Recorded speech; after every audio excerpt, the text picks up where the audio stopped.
Bonjour frères et sœurs, que le Seigneur vous bénisse. Il y a longtemps, le Seigneur avait fait des promesses à ma famille où il disait qu'il allait bénir un membre de cette famille avec un grand talent, que ça allait être un motif de grande joie.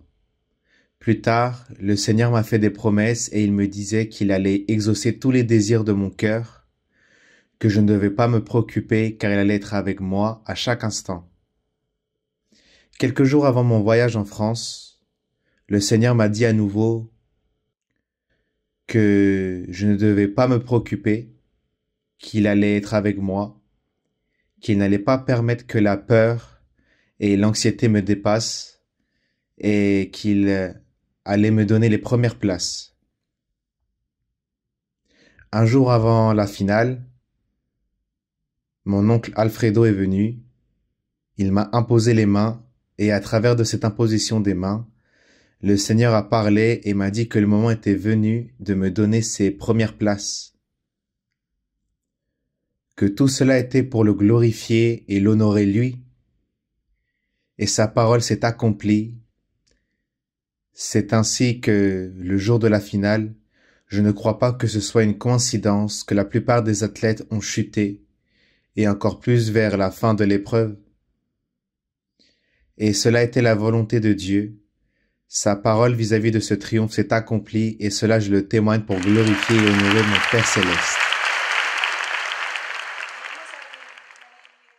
Bonjour mes frères, que Dieu vous bénisse. Le Seigneur nous a toujours parlé à moi et à ma mère à propos du talent qu'il avait donné à mon fils, qu'il allait lui bénir et qu'il allait lui permettre de voyager dans le monde, et sa parole s'est accomplie. Et le Seigneur me disait que j'allais voyager, que je ne devais pas m'inquiéter, puisqu'il allait me donner de l'argent pour pouvoir voyager, et que ce voyage allait être rempli de bonheur. Tout au début, lorsque je suis arrivée en France, j'ai eu des difficultés et je lui disais Seigneur, souvenez-vous que ce voyage allait être rempli de bonheur.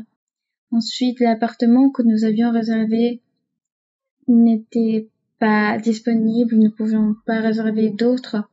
Donc, finalement, nous avons dû passer la nuit dans une auberge. Le lendemain, l'appartement pour lequel nous avions réservé, la réserve a été annulée et que l'argent, nous l'avions perdu. Je lui disais, Seigneur, je sais que tout cela a quelque chose de bon. Donne-moi beaucoup de tranquillité, car je sais que vous ne m'abandonnez pas. Et à partir de ce moment, tout s'est amélioré. Et tout cela, je le témoigne pour l'honneur et la gloire de notre Dieu.